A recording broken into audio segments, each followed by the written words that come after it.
반갑습니다. 말씀과 함께 하루를 시작하는 주님의 백성들을 예수님의 이름으로 축복합니다. 2024년 10월 25일 금요일 오늘 주신 말씀은 예레미야 애가 4장 1절부터 10절까지입니다. 아, 슬프다. 어찌하여 금이 빛을 잃고 어찌하여 순금이 변하여 성전 돌들이 거리 어기마다 흩어졌는가? 순금만큼이나 고귀한 시온의 아들들이 어찌하여 토기장이들이 빚은 질그릇 정도로나 역임을 받는가? 들깨들도 제새끼에게 젖을 물려 빨리는데 내 백성의 도성은 사막의 타조처럼 잔인하구만 하구나. 젖먹이들이 목말라서 혀가 입천장에 붓고 어린 것들이 먹을 것을 달라고 하여도 한술 떠주는 이가 없구나. 지난날 맛있는 음식을 즐기던 이들이 이제 길거리에서 처량하게 되고 지난날 색동 옷을 입고 자라던 이들이 이제 거름 더미에 뒹구는구나.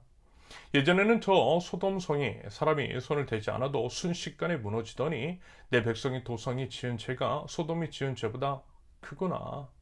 예전에는 귀하신 몸들이 눈보다 깨끗하며 우유보다 희고 그 몸이 산호보다 붉고 그 모습이 천국과 같더니 이제 그들의 얼굴이 숯보다 더 검고 살갑과 뼈가 맞붙어서 막대기처럼 말랐으니 거리에서 그들을 알아보는 이가 없구나. 굶어 죽은 사람보다는 차라리 칼에 죽은 사람이 낫겠다. 다쳐서 죽은 사람이 먹거리가 없어서 서서히 굶어 죽어가는 사람보다 더 낫겠다.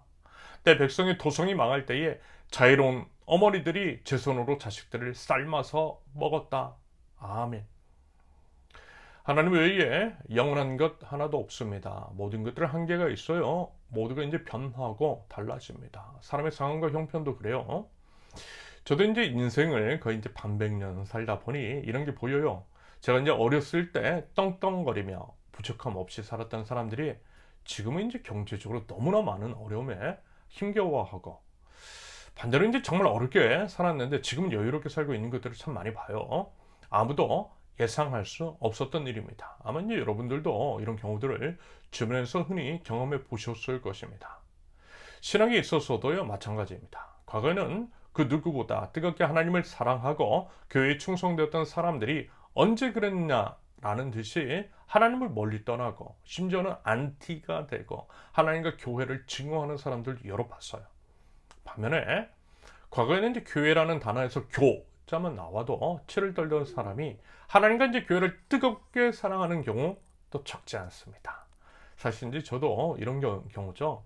저도 이제 회심 전에는 비록 이제 목사 아들이었지만 교회도 나가지 않았고요. 오래 안 튀었어요. 그런데 이렇게 이제 목사하고 있잖아요. 아무도 생각을 못했을 것입니다. 그렇다면 여러분, 우리는 과연 어떤 사람이고 싶습니까? 물론 이제 처음부터 쭉 하나님께서 보시기 이제 좋고 하나님과 이웃과 그리고 이제 교회를 뜨겁게 이제 계속해서 이제 사랑하면 좋겠지만 만약에 이제 처음과 끝이 다르다라고 한다면 변한다라고 한다면요. 당연히 이제 점점 나아지고 싶은 사람이고 싶죠. 저도 그렇고요. 아마 이제 누구라도 그럴 것입니다. 이런 맥락에서 이제 한국 교회에 대한 아쉬움이 있어요. 제가 자주 이제 한국 교회에 대해서 이야기를 꺼내는데요. 그 이유는 다른 것이 아닙니다. 교회는 한 몸이잖아요. 개교회뿐만이 아니라 보편적 교회, 우주적 교회로서 우리는 모두 이제 한 몸입니다. 그러므로 한국 교회에 대해서 나몰라라 하는 것이 아니라 우리는 자신의 일로 여기고요. 책임감을 가지고 기도하며 회복을 위해서 힘쓰는 것은 당연합니다. 아울러 이런 게 분명히 이제 보이잖아요. 한국 교회가 쇠락하고 있는 것이 보입니다. 점점 이제 쇠퇴하고 있고요. 세상에 이제 비웃음거리를 전락하고 있는 것이 극명하게 나타나고 있습니다. 심지어는 어때요? 우리가 이제 걱정을 해야 할 세상이 도리어 우리를 걱정하고 있는 것처럼 보여요. 아무리 이제 생각해도 이건 아닌 거죠. 점점 이제 교회가 세속화되고 소금과 빛으로서의 역할과 소임을 다하지 못하니까 세상 사람들도요, 교회가 이래서는 안 된다 라고 하는 위기의식을 느끼는 참으로 이제 아이러니한 상황이 벌어지고 있는 것 같아요. 여러분, 이래서 해야 되겠습니까? 여러분, 정말 진지한 마음, 조국 교회를 사랑하는 마음으로 우리 자신을 살펴보고 조국 교회를 살펴보실 수 있기를 바랍니다. 그것을 위해서요, 여러분, 우리 힘써 기도하자라는 거죠. 그러면서 이제 우리가 하나님의 말씀을 나눌 때 말씀, 텍스트는 우리가 이제 속한 사회, 상황과 환경, 콘텍스트와 결코 무관할 수 없다라는 것. 하나님의 말씀 이해 및 적용은 분명 시의적절해야 합니다. 텍스트 안에서 콘텍스트의 이에밋 해석이, 콘텍스트 안에서 텍스트의 이에밋 해석이 있어야 한다는 거예요. 그런다고 할 때 여러분은 어때요? 예레미야 애가의 본문을 마주하면서 예레미야의 고백, 애가를 치어 올리며 남유다와 예루살렘의 참상을 고백하고 하나님께 기도를 올려드리는 내용을 볼 때 여러분 어떠십니까? 정확하게 한국교회의 상황과 맞물리는 게 있지 않아요? 저는 그런 게 보이더라고요. 특별히 이제 오늘 본문은 과거에 누렸던 영화는 온데간데 없고 비참하고 이제 참담한 모습만 남아있는 현재의 예루살렘을 비교하고 대조하면서 북받쳐 오르는 슬픔을 이야기하고 있어요. 어쩌다 이 지경이 되었느냐라는 것입니다. 예전에는 이랬는데 이제는 그 모습들을 전혀 찾아볼 수 없을 정도로 참담한 상황, 차마 입에 담을 수 없을 정도의 끔찍한 일들이 예루살렘 도성 안에 가득 차 있다라는 것입니다. 그러면서 이런 표현을 해요. 6절을 보면 6절. 예전에는 저 소돔성이 사람인지 손을 대지 않아도 순식간에 무너지더니 내 백성의 도성이 지은 죄가 소돔이 지은 죄보다 크구나. 보통 이제 성경을 보면 하나님께 무서운 심판을 받은 대명사, 그만큼 악이 차고도 넘쳤던 곳에 대명사로서 소돔을 꼽잖아요. 소돔을 이야기하면 말 다 한 거죠. 그런데 뭐라고요? 이스라엘이 지은 죄가 소돔이 지은 죄보다 크대요. 그만큼 심각한 죄가 가득한 예루살렘의 도성, 이스라엘의 죄악이라는 것입니다. 그래서 그런지 하나님께서는 정말 잔인하리만큼 무섭게 심판하고 계십니다. 예를 들어 소돔의 경우에는 6절에 이제 기록과 같이 사람이 손을 대지 않아도 순식간에 무너졌다라고 합니다. 유황불에 의해서 순식간에 다 죽었대요. 그러면 물론 이제 그 순간은 고통스럽기는 해도 그걸로 끝나요. 그걸로 끝나. 그런데요, 계속해서 고통이 지속되면 여러분 그게 더 고통스럽지 않겠어요? 서서히 죽게 되는 거. 그러면 고통은 더 가중이 되고 그 고통을 온전히 다 겪고 나서 죽음에 이르는 것만큼 더 고통스러운 것이 어디 있겠느냐라는 것입니다.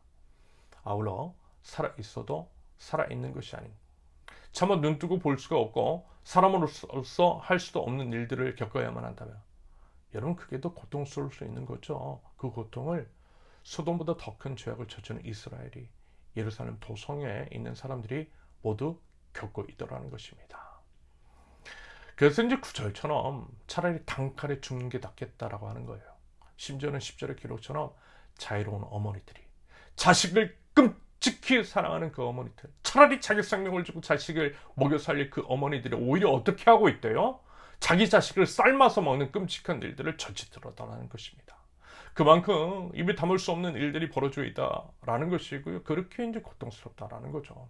그럼 여러분, 이 모든 것 왜 그래요? 뭐 때문이에요? 죄 때문이잖아요. 우리 죄악 때문입니다. 죄가 그렇게 무섭고요. 하나님의 심판이 그렇게 밀정하더라는 것입니다.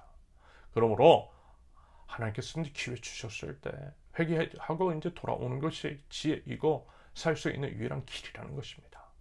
여러분 성경은 분명하게 말씀합니다. 선명한 대비를 통해 우리의 선택에 따른 우리의 운명을 보여주세요. 우리 인생은 마치 이제 답을 알려주고 풀어내는 시험지라고 할 수 있습니다.